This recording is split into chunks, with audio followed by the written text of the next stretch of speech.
Olá, pessoal. Boa noite. Tudo bem? Estamos entrando aí na live, certo? Vamos fazer uma entrevista daqui a pouquinho com a nossa convidada, Carolina Sodré. Ela é enfermeira coordenadora de transplantes aqui da Bahia e já já estaremos dando início a mais uma live aqui com a blogueira Renal. Vou conversar com vocês um pouquinho enquanto os convidados vão entrando. Meu nome é Bel Machado, eu sou paciente renal em hemodiálise e essa live ela vai falar bastante comigo, porque eu ainda não estou em fila de transplantes por opção minha mesmo, mas eu creio que dentro breve eu estarei com certeza me alistando. Eu sou paciente renal desde 2015. Iniciei o tratamento de hemodiálise em 2017, em fevereiro de 2017, e hoje eu tenho 3 anos e 7 meses em hemodiálise. Carol, ela já entrou, certo? Ela já está aqui com a gente e eu já vou chamar a Carol, certo? Eu atrasei um pouquinho para a gente iniciar essa live maravilhosa. Já quero agradecer aqui a Dani, que me deu o contato de Carol e que fez essa intermediação da nossa live. E quero agradecer também a todos vocês que estão com a gente. Doutora Fernanda, minha coordenadora da nefrologia do hospital, Pedro, Sheila, a todos vocês que estão aqui. Vou chamar a Carol agora, tá bom? Caso vocês queiram enviar perguntas, tem uma caixinha aí, vocês podem enviar nessas caixinhas, que aí a gente vai reportando aqui, tá bom? Eu já tenho algumas perguntas prontas, que eu irei também fazer para a Carol. Vamos lá?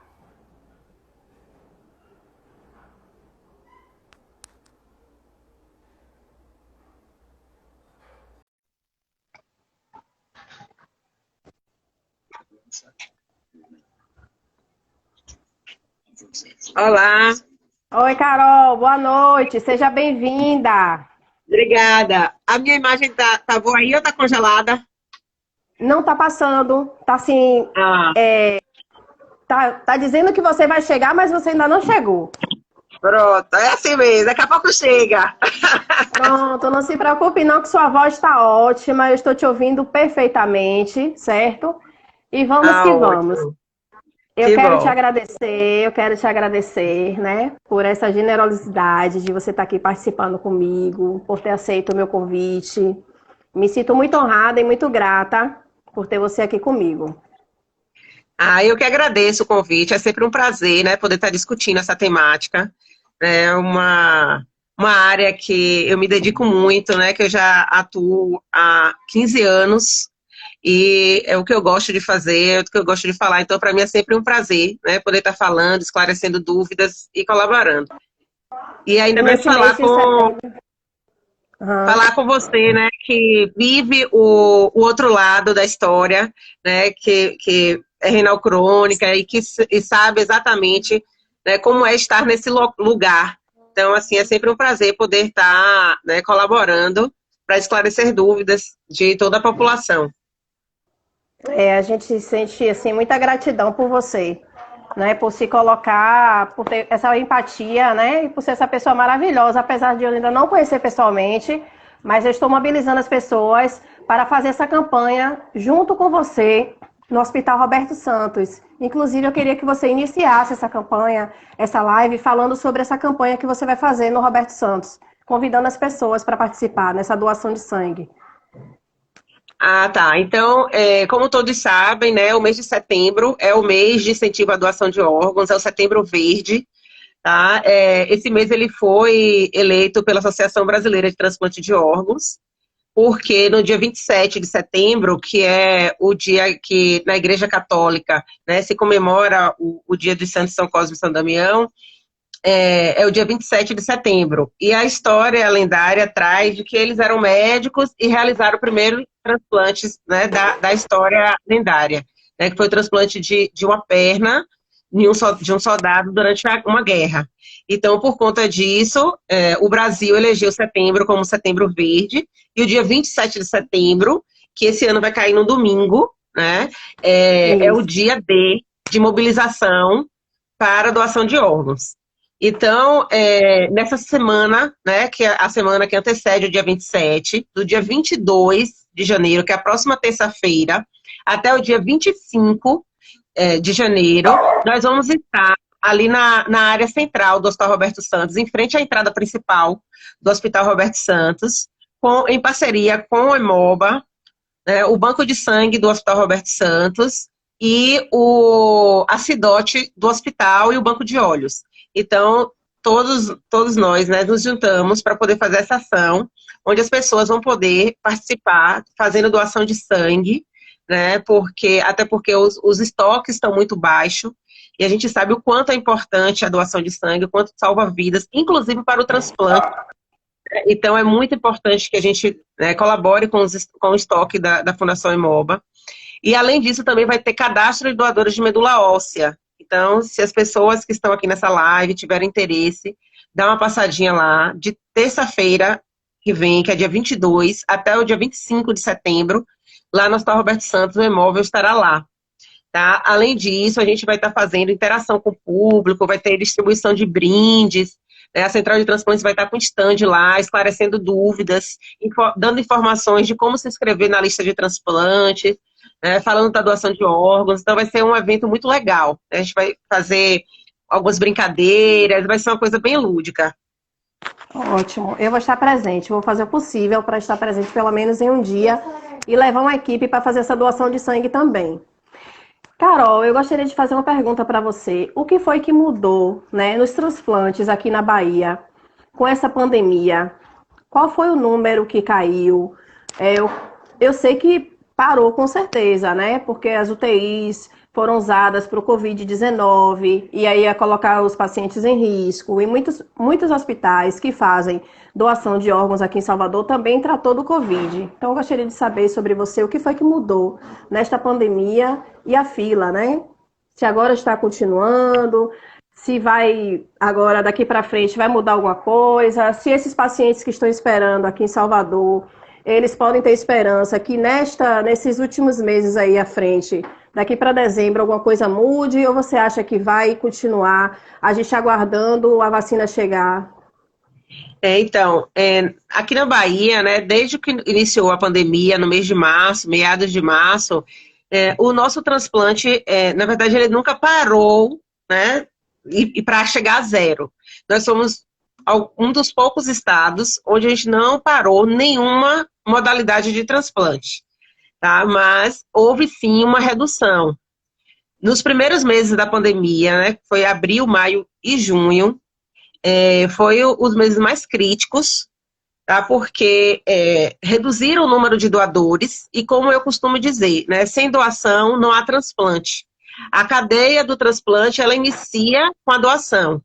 Por isso que é tão importante que a gente faça eventos como esse que você está promovendo, para que as pessoas esclareçam as dúvidas que possam existir para que eles sejam doadores.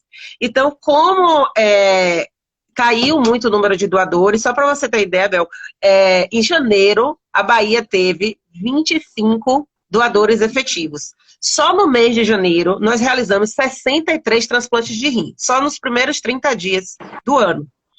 Fevereiro, nós mantemos um número bom, que foram 18 doações efetivadas, foram 22 doações autorizadas, mas a gente teve doadores que eram muito limítrofes e acabaram não tendo a captação. Mas também houve um volume grande de transplantes. Em março nós vínhamos bem até que a pandemia começou. Então, em abril, nós caímos de uma média de 18 a 20 doações mês para 5. Então a gente despencou. Aí em março a gente também só realizou 5, em junho nós chegamos a 3 doações. 3, ou seja, uma a cada 10 dias. Ainda assim a gente não parou de transplantar, as doações que ocorreram, os órgãos foram transplantados e também nós recebemos órgãos de outros estados, que é uma possibilidade que existe. Como tiveram estados que parou a doação, por exemplo, Pernambuco, né, e Ceará, que são estados que têm um volume considerável de doação, eles pararam o transplante renal, né? Então parou mesmo, não estava fazendo nada.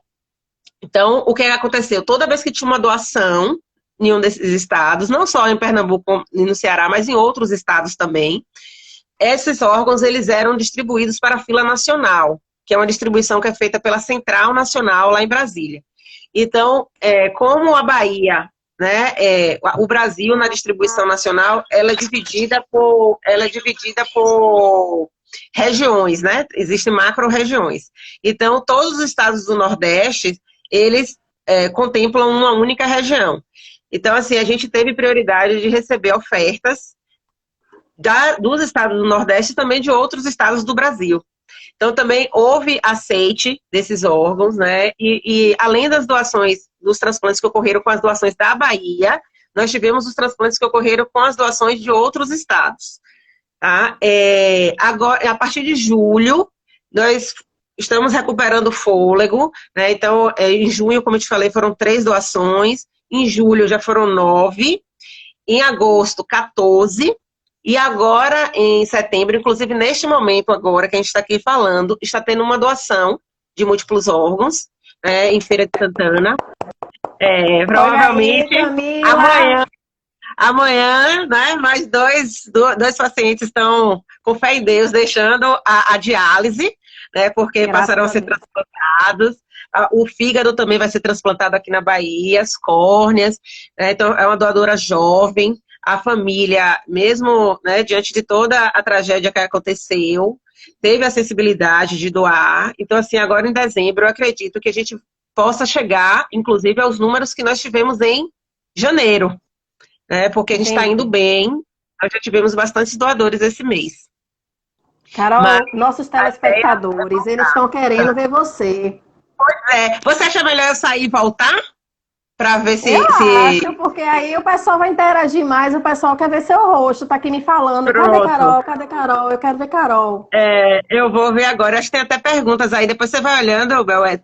Tem uma fila de priorização, LP Ventura perguntou, né? Só porque eu não sei se vai perder os comentários quando sair, não sei se perde, mas eu vou sair e voltar, tá? Tem uma caixinha aqui, pessoal, com interrogação, vocês podem colocar as perguntas, que aí eu já passo para Carol. Tem uma caixinha aqui com a interrogaçãozinha, é a caixinha de perguntas. Vocês podem fazer essas perguntas e aí a gente passa para Carol. Gente, a gente está com a live com Carol, a enfermeira coordenadora de transplantes do estado da Bahia. É uma grande honra ter essa pessoa aqui dividindo essa tela com a gente. Então, vamos mandar perguntas, vamos interagir com a gente. Compartilhe essa live.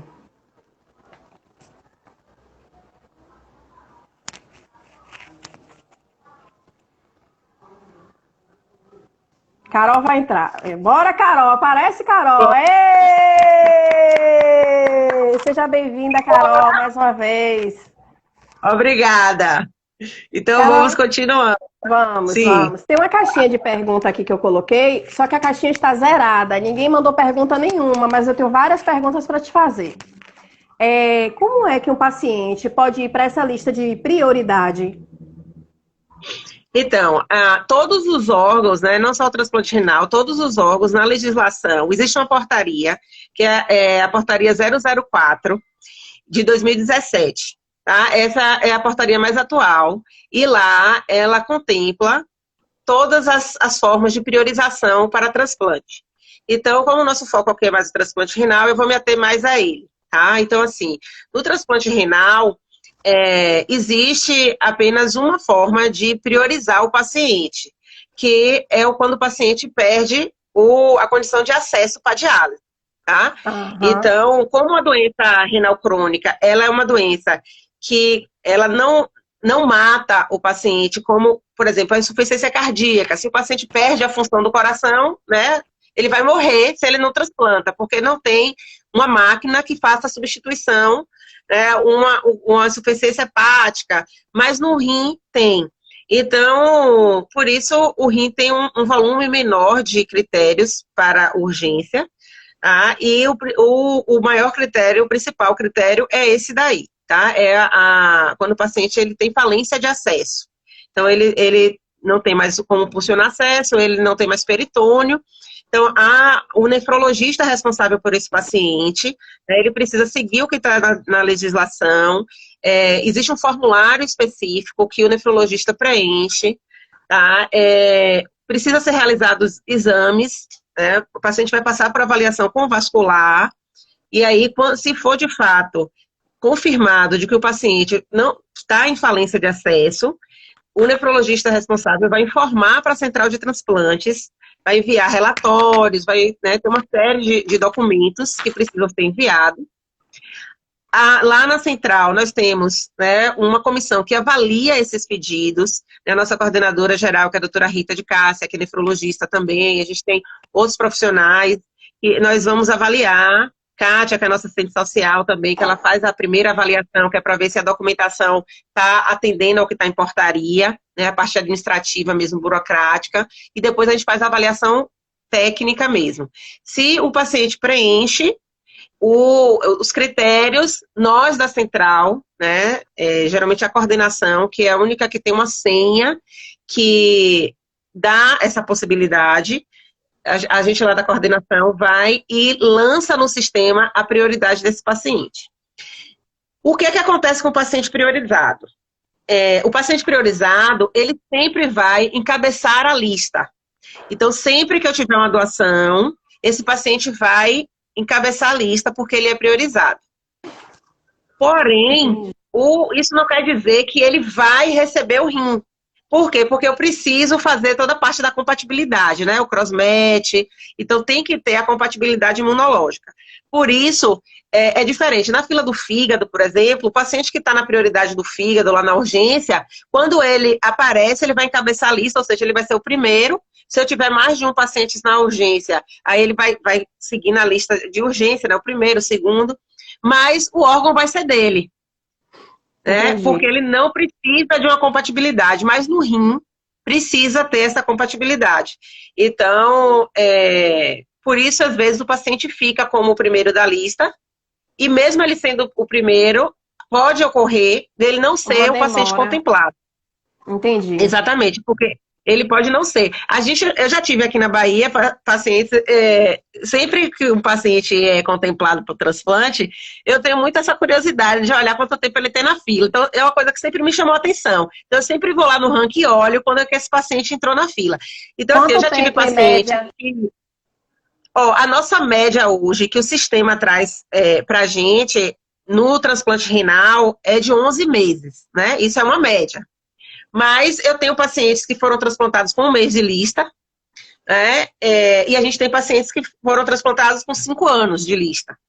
Então, varia bastante, né? Mas a média, se a gente for calcular a média pelo sistema, o sistema vai trazer a média disso aí, de 11 meses a 1 ano.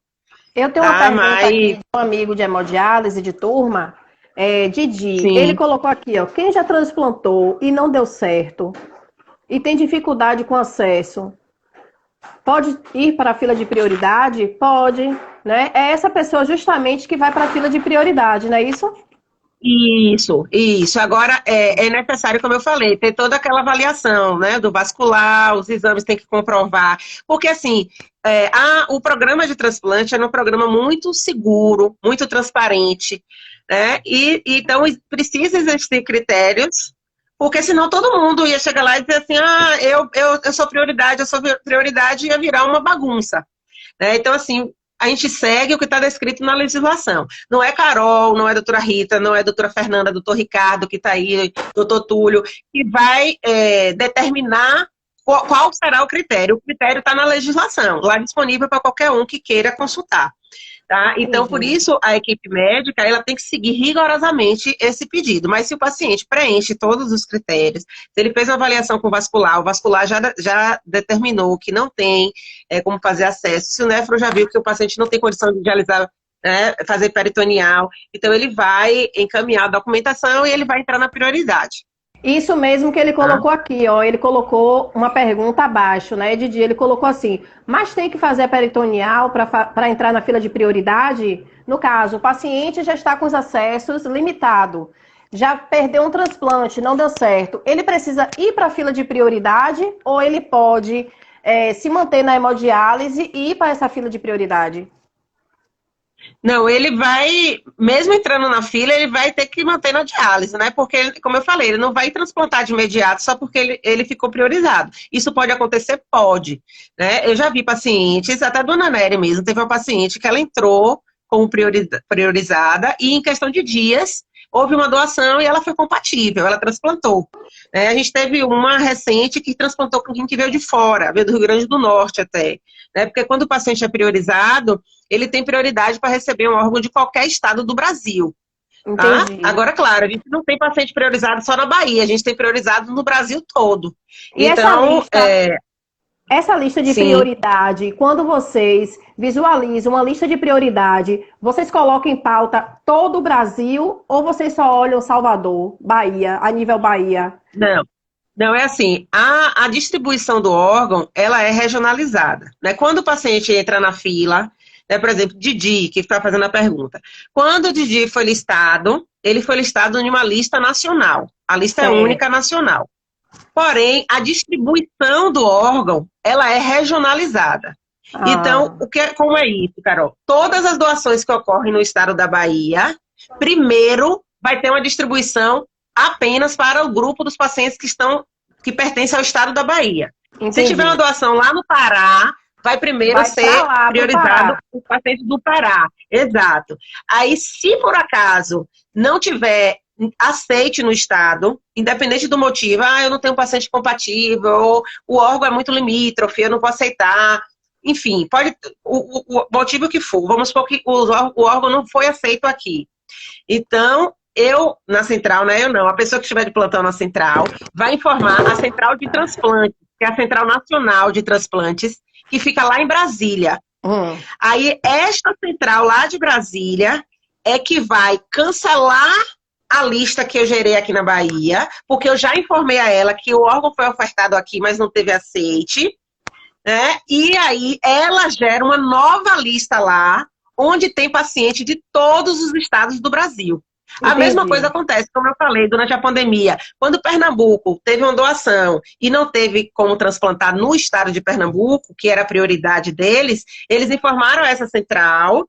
E aí essa central gerou uma lista que entrou pacientes de todos os estados do Brasil, inclusive da Bahia. Quantas horas, no máximo, esse rim pode ficar circulando, né? Qual é o melhor tempo? Porque assim, digamos, faleceu. Existem critérios também, né? As pessoas que vão doar esse rim precisam estar com a saúde, né? Não pode ser diabético, hipertenso, cardiopata, não é isso mesmo? É assim, o doador cadáver, né?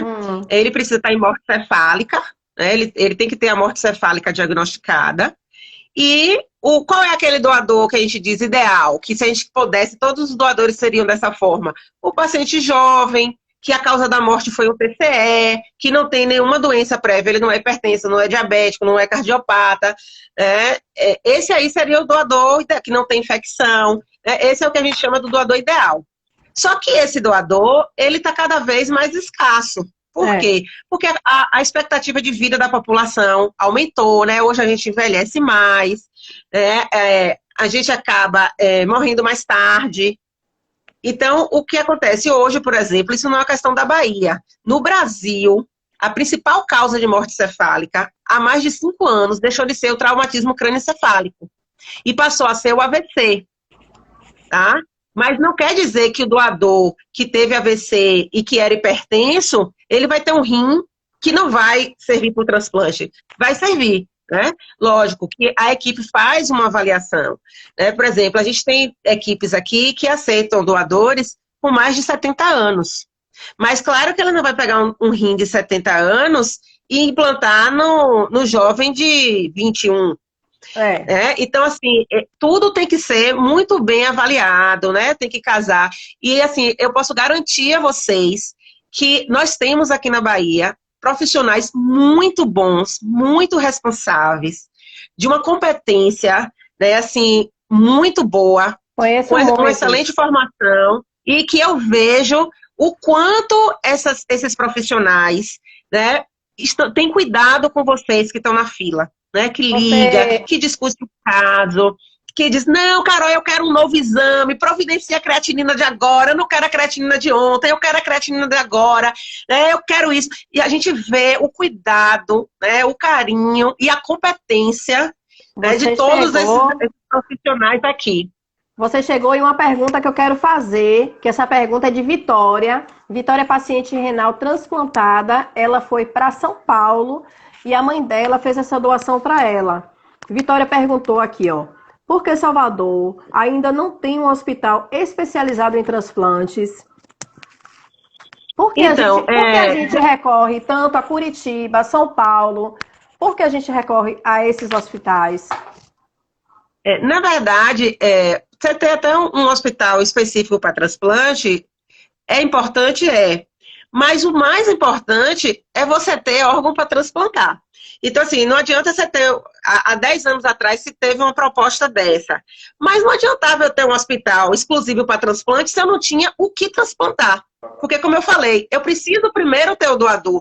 Eu posso ter a estrutura que for, né, o melhor hospital, né, centenas de profissionais, máquinas, equipamentos, mas se eu não tiver o rim para transplantar, o fígado, o coração, o pulmão, eu não vou conseguir usar essa estrutura. Então, naquele momento em que se pensou, não tinha viabilidade para isso. Então, o que é que fez? Foi feito todo um investimento, nós triplicamos em 5 anos o número de transplantes renal. O ano passado foram feitos 301 transplantes. Esse ano, nós já estamos chegando, né, em um número próximo do que foi feito o ano passado e o ano nem acabou. Então, agora, né, o que é que aconteceu? A gente teve novos centros sendo credenciados e a gente vem ampliando muito o número de transplantes. Então, se tiver um hospital agora específico do transplante, vai ser bom?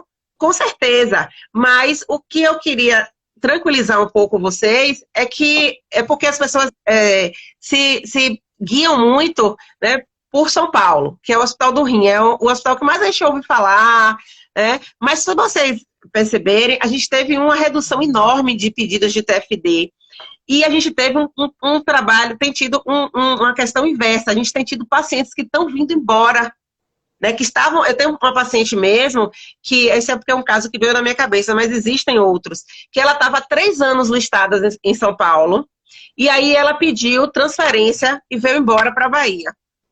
É uma paciente que era do interior, a clínica dela era referência de feira, ela voltou e ficou na fila de feira, porque a clínica dela era referência para lá. E em menos de 2 meses, essa paciente transplantou aqui. Então a gente tem também esse trabalho inverso. Agora, eu acho que o que a gente precisa continuar lutando, e isso a gente está com todos os esforços, né, dispensando todos os esforços para que aconteça, é que a gente continue aumentando o número de transplantes, né, que a gente continue mantendo a qualidade da oferta de serviço, né, para os pacientes, que esses pacientes consigam fazer os seus exames pré-transplantes cada vez no menor tempo possível, né, e que eles não precisem ficar se deslocando muito para fazer esses exames. Então, isso é a nossa luta hoje, né, para que o paciente ele não precise se deslocar, né, vai no sul, no norte, sobe e desce, dia 5, dia 10, dia 14, para conseguir fazer os exames pré, para que esse paciente consiga ter o acesso à lista o mais rápido possível. Tá? Isso aí hoje é a nossa luta, né? A gente vem ampliando, foram contratados novos profissionais, né, para os hospitais que são os públicos, né, que é o que o Estado faz contratação, Ana Néria, Hospital Roberto Santos, agora a gente vai retomar o ambulatório do Roberto Santos, novos profissionais serão contratados, então assim, a gente está ampliando essa estrutura, mas isso não quer dizer que a gente não tenha, né, mais para frente, como retomar a ideia de ter um hospital ou um centro específico para transplante.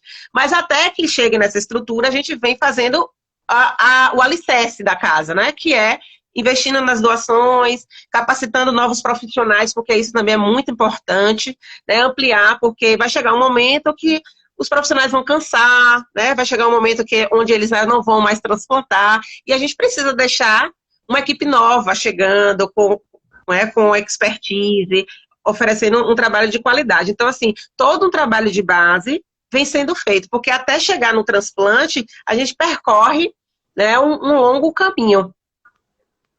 Tem uma pergunta aqui. O que é painel alto? E com painel alto, o paciente não pode transplantar? Tem outra aqui também. Além do Hospital Ana Nery, qual é o outro hospital que faz transplante de intervivos? Ou a Santa Casa de Feira de Santana, né, faz também transplante intervivo, e o Roberto Santos também faz, tá? Eles começaram a fazer, e eles também já estão estudando algumas duplas, mas veio essa questão da pandemia, acabou que como o hospital lá, né, é um hospital muito grande, que tem muita especialidade, acabou sendo atingido de maneira mais forte e teve que parar o ambulatório, porque a área que era do ambulatório virou enfermaria Covid, mas já está sendo desmontada a estrutura, assim como outros hospitais também já estão começando a ter estrutura de Covid desmontada, é feita a desinfecção para poder reabrir os serviços. Então, o Hospital Roberto Santos já voltou a transplantar, eles já transplantaram, se eu não me engano, acho que eles fizeram 3 transplantes agora em agosto. A equipe está ativa, está concorrendo, e eles também fazem intervivos. Então, a gente tem, além do Ana Nery, respondendo a pergunta, a Santa Casa de Feira de Santana, Hospital Dom Pedro, e o Hospital Roberto Santos. Isso eu estou falando dos hospitais que atendem SUS, né? Mas o Hospital o São Rafael e o Português, eles também realizam. Quais são os critérios para um doador vivo fazer uma doação para uma pessoa da família? E por que é tão difícil um amigo fazer uma doação aqui no Brasil? Eu estou falando a nível nacional, né? Um amigo. Isso. Aqui depois tem a pergunta do hipersensibilizado, só para a gente não esquecer, tá?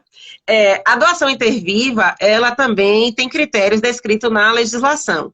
Tá? Então, assim, primeiro, que é uma coisa que muita gente liga na central, conversa comigo, depois eu acho que a pessoa está falando aqui que não ficou clara a resposta do... Peritoneal, Pronto. que ele quer saber sobre a falência, né, de acesso, se realmente ele então, tem que ir... Assim, a legislação diz que o paciente tem que ter uma falência total de acesso, tá? Então, como é um caso específico, é importante que ele esclareça com o nefrologista dele, né? Se há essa condição dele dialisar pelo peritônio, se não houver, o nefrologista vai fazer um relatório, vai emitir um laudo informando sobre isso. Mas, assim, o que a legislação diz, de forma genérica, a legislação diz isso, né? Que o paciente precisa ter falência total de acesso. Tá? Então, ele vai ter que ter a falência para poder entrar na lista. Mas existem casos específicos que precisam ser avaliados. Então, eu não sei esclarecer um caso específico dele, porque eu não sei a história, eu não conheço. Mas eu tenho certeza que se ele conversar com o nefrologista dele, né, vai ser esclarecido. Aí sim, o intervivo. Então, o intervivo, uma coisa que muita gente liga lá e pergunta e fala, né? Nenhuma equipe que transplanta intervivo, ela é obrigada a transplantar paciente não aparentado, tá? Isso aí fica a critério de cada equipe. Por que isso? Existem equipes que não fazem, porque você requer você tem uma carga de responsabilidade muito grande. Porque no Brasil, a venda, né, ou a permuta, a barganha de órgãos, ela é crime. Então, assim, por exemplo, existem países que você pode chegar lá e vender um rim, nos Estados Unidos, acho que, se não me engano, na Argentina. Tem outros países que você vai lá e você pode vender, você pode negociar uma parte do fígado, né, o pulmão, mas aqui no Brasil, não. Né? Isso aí, como eu volto a falar, não é uma coisa da Bahia, não é Carol, não é João Antônio. Isso aí tá na legislação. Então, para você ter um doador que não seja aparentado, porque para doar intervivo, você pode ter parentes até 4º grau. Então, além de filhos, pais, avós, netos, irmãos, você tem os tios e os primos. Tá? Claro que precisa ser você tem que ter relação consanguínea. Então, não pode ser o primo de 4º grau, como a gente fica falando. É meu primo terceiro, é meu primo...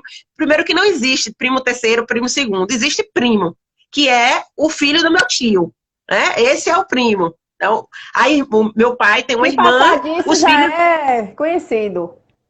Já não aparentado. Então, meu pai só tem uma irmã. Minha tia tem 2 filhos. Então, meus primos são os 2 filhos da minha tia. Ou os meus primos por parte de mãe. Então, até aí você pode, tá? Fora disso aí, amigo, como você citou, cunhado, madrinha, sei lá, sogra, genro, não são parentes. Então, é uma doação não aparentada, tá?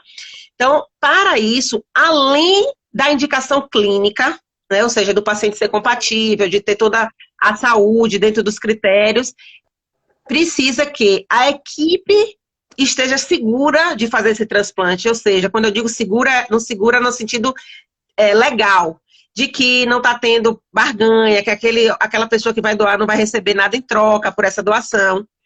Aí, se a equipe sente segurança nas questões legais, a equipe vai dar ciência ao Ministério Público. Olha, eu estou falando aqui, estou dizendo aqui que se compareceu no meu consultório, João de Deus, junto com uma pessoa que se diz ser sua amiga de infância, Dona Maria, que quer doar um rim para ele. Foram feitos todos os testes, eles são compatíveis. Pronto. Aí o promotor de justiça vai dar um parecer. Além de que é a autorização judicial que a gente fala, né? Então, ela dá vistas ao Ministério Público. Se o Ministério Público achar que não tem problema nenhum... No caso, né? No caso, essa doação, então tem que entrar com advogado, com justiça? Se for amigos? Não precisa ter advogado, porque não vira um processo. Ele precisa da ciência.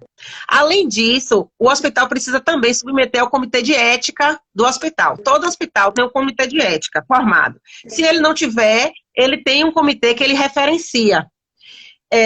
Isso demora um pouco mais, por quê? Porque o comitê de ética vai ter que aguardar o dia da reunião do comitê para esse pedido entrar em pauta e o comitê vai avaliar aquela condição.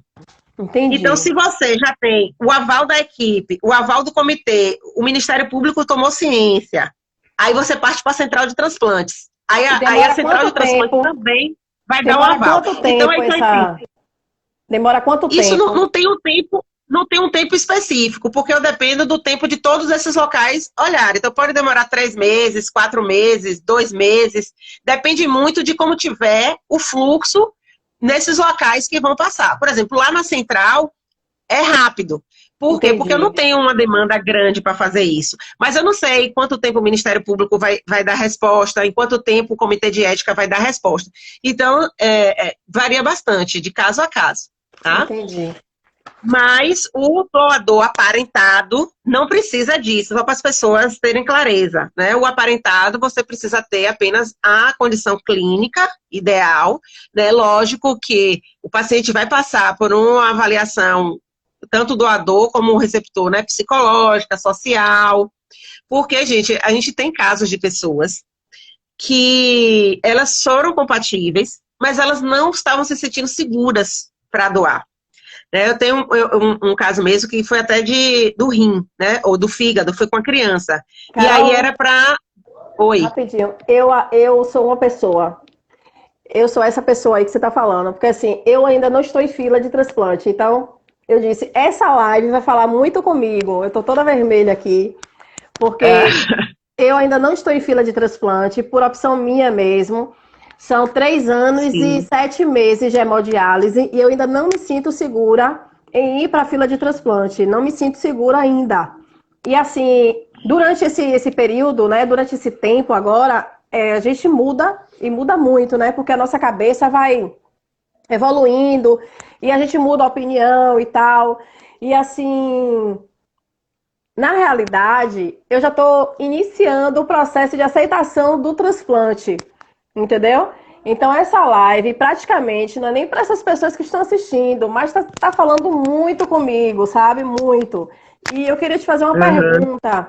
A equipe de transplante de Salvador é a mesma equipe que age no Português, que age no Roberto Santos? E quais são os hospitais que faz transplante em Salvador? Não, cada equipe ela é individualizada. Você pode ter profissionais que circulam por diversas equipes. Por exemplo, o pessoal da cirurgia, né, que faz a parte cirúrgica, geralmente eles atuam em diversos hospitais. Às vezes você tem um vascular que é do Ana Nery, que também é do português, que é do Roberto Santos, mas eles não são proibidos. A lei não proíbe que o profissional pertença a mais de uma equipe, tá? Mas aqui a gente tem o Ana Nery com a sua equipe. O Ana Nery é o maior centro transplantador da Bahia. 50% de todo o volume de transplante realizado na Bahia é realizado no Ana Nery, tá? 50%? 100% SUS. 50% de transplante na Bahia de é realizado tudo que no transplante. faz na Bahia. Um exemplo. No Ana Nery. Eu queria saber assim um exemplo. Se for, por exemplo, no ano passado, 300 transplantes na Bahia, cerca de 150 foram no Ana Nery. Parabéns. Eu quero saber assim, o paciente que faz hoje no São Rafael, ele pode ter a opção de se inscrever na lista do Ana Nery? Porque assim, é listas individuais, não é isso? Eu não posso me inscrever na lista de Salvador. Um lugar é um lugar, não é isso? Cada centro de diálise, né, cada clínica, ela tem uma referência, tá? Então, o paciente que está inscrito, que é o que você está perguntando, por exemplo, ele é de uma clínica que a referência é o Hospital São Rafael ou o Hospital Ana Nery, por exemplo. Mas o paciente não quer transplantar no Hospital Ana Nery. Ele pode transplantar em feira? Pode. Só mas como não é a referência dele... Mas se ele se inscrever em feira, ele só vai para aquele determinado hospital que ele se inscrever, ou ele vai se inscrever em feira e vai ser chamado em feira? Entendeu? Não, ele só vai ser chamado pelo hospital que ele tiver. Se ele tiver inscrito em feira, ele vai ser chamado pela equipe de feira para transplantar em feira. Se ele tiver inscrito no Ana Nery, ele vai ser chamado pela equipe do Ana Nery para transplantar no Ana Nery. No português é no português. A gente teve raríssimas exceções em que, por exemplo, a gente teve uma situação que o paciente estava inscrito em um hospital, ele foi chamado pelo hospital, só que não tinha leito de UTI no hospital no dia. Para que o paciente não perdesse a oportunidade de transplantar, a gente solicitou ao Hospital Ana Nery que transplantasse o paciente lá. Isso pode ocorrer? Pode. Isso aí é raro ocorrer, porque geralmente os hospitais têm a estrutura, têm a UTI, tem tudo. Mas se isso ocorrer, é uma possibilidade que existe. Mas o ideal, né, e o que sempre ocorre é que o paciente ele é chamado para transplantar no hospital que ele está inscrito. Eu sou simpatizante pela causa, sim. É tanto que eu estou fazendo essa live. Eu tanto sou simpatizante que eu estou fazendo uma campanha em prol de doação de órgãos, só que a opção de não estar na lista é minha própria, entendeu? E eu acho que a gente deve fazer aquilo quando o coração da gente fala. Quando o nosso coração está disposto a dizer assim, não, agora chegou a hora de transplantar, vai que vai dar tudo certo, e que você sente, né, vindo de dentro, eu acho que você está preparada para fazer. E eu ainda não estou preparada e eu deixo isso bem claro. Eu falo para todo mundo e não tenho vergonha. Foi um comentário aqui. Essa questão, Bel, de estar seguro, não estar seguro, estar preparado, isso acontece com todo mundo, né? Uma vez, tem muitos anos isso, eu assisti uma palestra da doutora Verena, que vocês devem conhecer, né, que é do Ana Nery, também é de algumas outras clínicas, e teve uma frase na palestra dela que eu trago muito comigo, né, quando ela disse que o transplante é para quem quer e para quem pode. Em que sentido? Poder no sentido clínico, de você ter condição e indicação para transplantar. Porque o transplante, ele não é a cura da doença renal crônica, né? Eu acho que muita gente sabe disso. Ele é uma modalidade de tratamento para a doença renal crônica. Então, a hemodiálise é um tratamento, assim como o transplante também é um tratamento. Então, a gente vai ter pacientes que eles não vão ter indicação de ir para a fila de transplantes. Então, o paciente precisa ter essa indicação, né? O transplante precisa ser benéfico para ele. Se você bota na balança e você vê que o paciente, após o transplante, ele não vai ter nenhuma melhora na qualidade de vida dele, ou ele pode até ter uma piora, não tem indicação de transplantar. Então, isso aí não sou eu que estou dizendo, isso está escrito na literatura.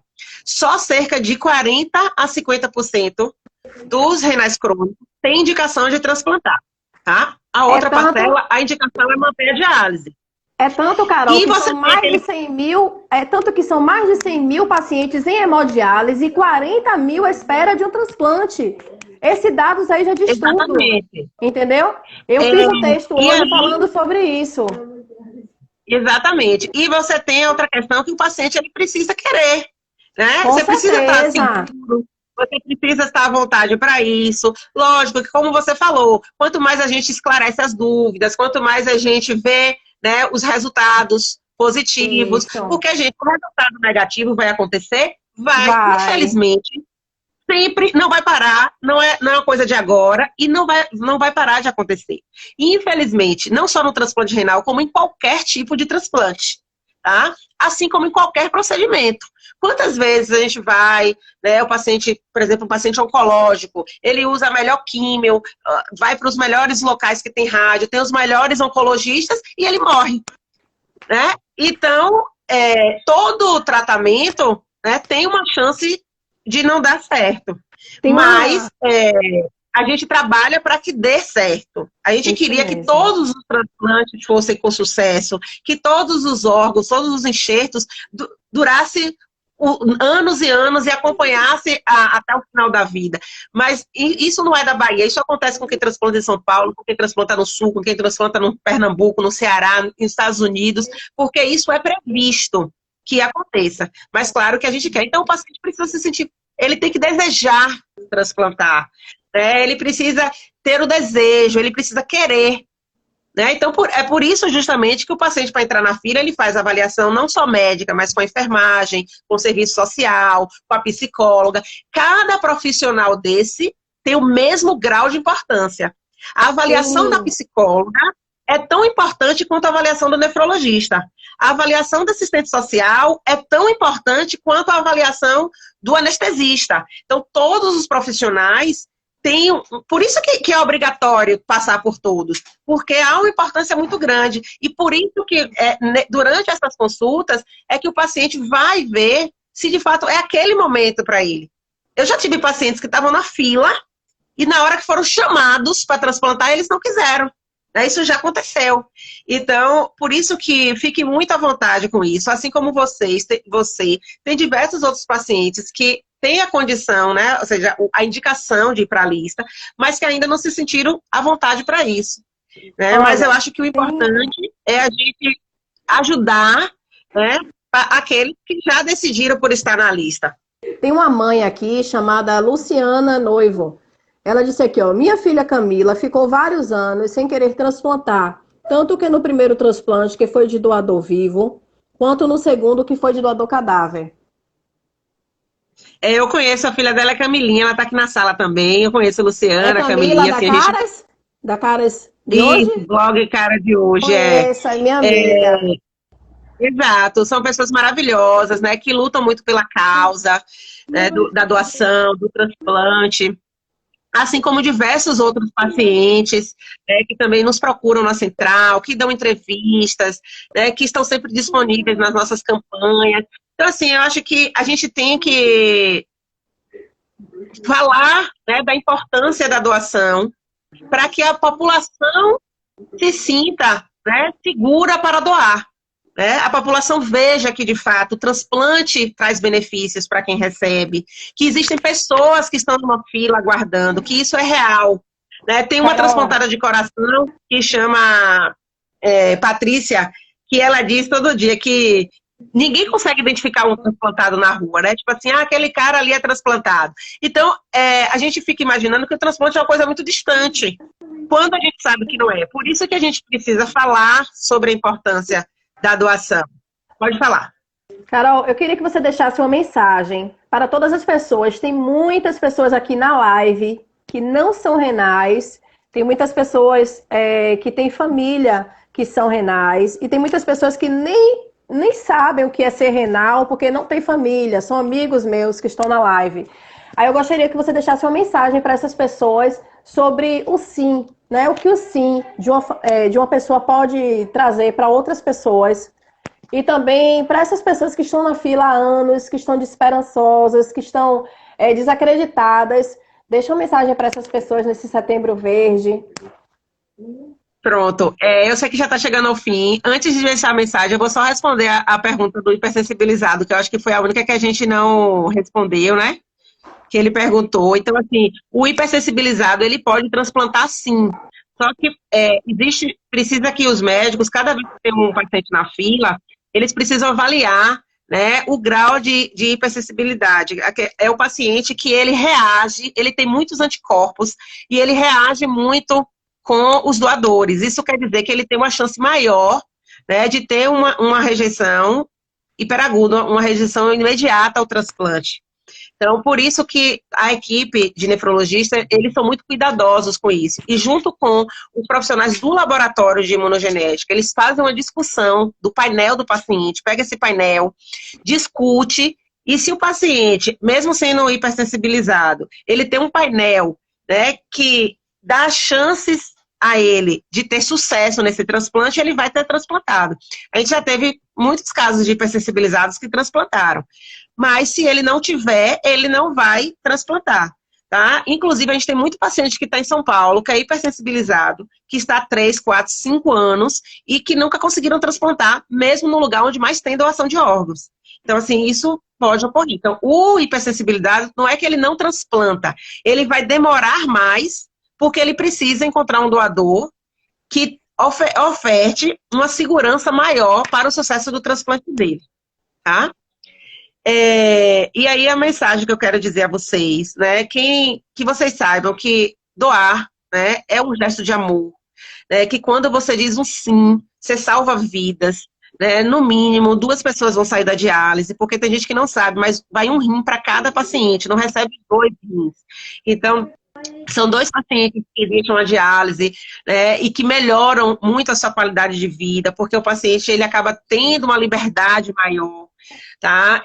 O paciente que está na fila do fígado, que é um hepatopata, né, que ele recupera a vida dele, ele aumenta a expectativa de vida, porque o paciente do rim, do coração, quando ele não transplanta, geralmente no primeiro ano de vida, 1 ano e meio, eles geralmente morrem, porque são pacientes que estão muito graves já e já estão em falência do seu órgão. Então, eles morrem. Então, são 2 pessoas que voltam a enxergar. Então, assim, doar só faz bem. Faz muito bem para quem precisa e faz muito bem para a família que doa. Porque a família que doa, ela tem um luto mais tranquilo. A dor desse luto, ela é mais amena, porque ele consegue ressignificar, né? Então, doação é amor. E eu tenho uma colega psicóloga, Érica, que ela sempre diz que onde há amor, tudo se ressignifica, né? Você consegue transformar uma coisa ruim em uma coisa boa, porque você dá um novo significado para aquilo. Então, faz muito bem para a família que autoriza. Então, assim, que as pessoas pensem sobre o assunto. E você que está na fila, mantenha as suas esperanças, né? Acredite que nós somos uma equipe que estamos aqui diariamente, junto com todas as equipes transplantadoras, Astana Neri, Português, São Rafael, Santa Casa de Feira, o Instituto Brandão de Reabilitação em Vitória da Conquista, que agora em setembro já começou a listar pacientes, e outras equipes Roberto Santos, e outras equipes que podem surgir em breve. Nós estamos todos juntos nessa corrente do bem. Acreditem, né, que nós estamos todos os dias, 24 horas, trabalhando para que o seu transplante chegue logo e que seja um transplante com qualidade, que de fato lhe dê muitos e muitos anos, né, de enxergo funcionante e de felicidade, tá? E para os pacientes que ainda não estão na fila, converse com o seu médico, converse com o serviço social, com a enfermagem, com a equipe multiprofissional da sua diálise. Né? Se você se sentir à vontade, peça que marque uma consulta, esclareça as dúvidas, né? Pense sobre isso, converse com pessoas que transplantaram, que tiveram uma boa resposta ao transplante. E se você se sentir em paz para ir para a fila e transplantar, que você vá. Mas você tem que ir da mesma forma que a família que doa, ela tem que doar de coração aberto, ela tem que doar tranquila, sabendo que aquilo ali foi a melhor decisão que ela tomou. Quem vai receber tem que receber da mesma forma, porque isso é uma troca de amor. Então, da mesma forma que está sendo doado, precisa ser recebido. Então, eu tenho que receber sem medo, eu tenho que receber acreditando que vai dar certo. Tá? E para aquelas pessoas que já transplantaram e que não deu certo, não perca as esperanças. Se você tiver uma indicação de retransplantar, né, busque as orientações necessárias e retorne para a fila. Que nós estamos aqui, né, em busca de um rim. Pode Eu falar. quero, já está acabando o nosso tempo, mas eu já quero deixar marcado com você uma outra live, porque assim as pessoas estão me pedindo. Eu tenho um caderno aqui cheio de perguntas para lhe fazer, não deu tempo, entendeu? Eu quero deixar outra live marcada com você antes do final do mês. Você vê uma data legal, terça, quinta ou sábado, porque eu não estou em diálise, segunda, quarta, sexta estou em diálise. Também estou pré-candidata a vereadora de Salvador, em prol dos renais, em prol dos transplantados, dos cardiopatas, enfim, estou nessa luta. Então, segunda, quarta e sexta, estou no hospital, também estou fazendo minha pré-campanha, e aí tá uma loucura, a vida tá uma correria retada. Mas assim, conto com você para antes do final do mês, antes que encerre esse mês de setembro verde, a gente feche mais uma live, porque eu quero perguntar para você, eu quero deixar uma pergunta aqui para você para a próxima live. De que maneira é feito o transplante renal em crianças? Não responda agora, deixe para responder na próxima, que essa é a minha curiosidade. Viu? Eu tenho Tá pacientes certo. renais eu tenho pacientes renais que eu acompanho no Hospital Roberto Santos, que são crianças. Então eu quero saber como é que a gente faz para transplantar essas crianças, quais são os critérios, como é a fila, se é doador vivo, se é doador cadáver, se é doador adulto, se é doador criança. Eu quero saber mais sobre isso, sobre as crianças. Aí antes de Pronto. findar o mês, você fala comigo que a gente marca e chama esse mesmo público, esse pessoal que está aqui. Tá bom? Ok. Eu Eu te sigo à disposição agradeço. e boa sorte na sua candidatura, na sua campanha, Amém, tá bom? amém. Eu te agradeço pela participação. Aqui só foi mensagem mesmo, lindas. Aqui para você, as pessoas agradecendo, as pessoas assim, muito motivadas. E eu também já tô com outra vibe sobre o transplante. Claro que vai chegar a minha hora. Eu não vou dizer que eu vou transplantar em 2020, 2021, porque o dia certo vai chegar, a hora certa vai chegar. E aí, quando eu for transplantar, você vai ser uma das primeiras pessoas a dizer: olha, Carol, já tô na fila, viu? Vou chegar lá e tal, e você vai saber, viu? Mas Pronto, pode contar com todos nós. eu te agradeço e quero saber depois sobre essas perguntas sobre doação de órgãos para crianças, viu? Um Pronto, pode beijo. deixar que eu vou estar respondendo sim. E a gente marca uma nova live, eu conto com todos vocês. E Tá bom? quero deixar aqui uma coisa aqui gravada, que eu vou gravar essa live. Você foi tão humilde quando eu falei com você assim, como é que eu lhe apresento? Aí você falou assim, como enfermeira, mas eu já sabia que você era coordenadora de transplante da Bahia. Mas você foi muito humilde. Deus te abençoe Porque muito. você tem que me apresentar do que eu sou, né? E não, eu É, estou numa posição de coordenadora da central, mas o que eu sou de verdade é enfermeira, especialista no processo de doação transplante. Então, isso aí é o que é meu, eu né? Que eu tiro, trago comigo e que eu vou levar para o resto da vida. É a minha formação. Isso é meu. Por eu isso que eu tiro meu sempre digo, pode me chapéu. apresentar como enfermeira, porque é o que eu sou. Isso aí é o que eu posso garantir. Onde eu estou, a posição que eu estou, independe de estar nessa posição ou fora dela, né? Eu vou continuar sempre prestando o melhor serviço. Lá na central, eu digo todo dia à minha equipe, a gente vai tratar da forma que a gente gostaria de ser tratado. Por mais, Eu acho que é assim que Carol! a gente funciona, Por e eu mais, acredito que tem Carol. muita Amei, gente que amei, trabalha amei. dessa forma. Parabéns, parabéns, parabéns, parabéns, parabéns, parabéns, parabéns pela sua descrição, pela sua humildade. Parabéns. Isso falou muito comigo, você não tem noção. Mas eu falei, mas como é que eu lhe apresento? Como enfermeira. Só que eu já sabia que você era coordenadora. Mulher retada.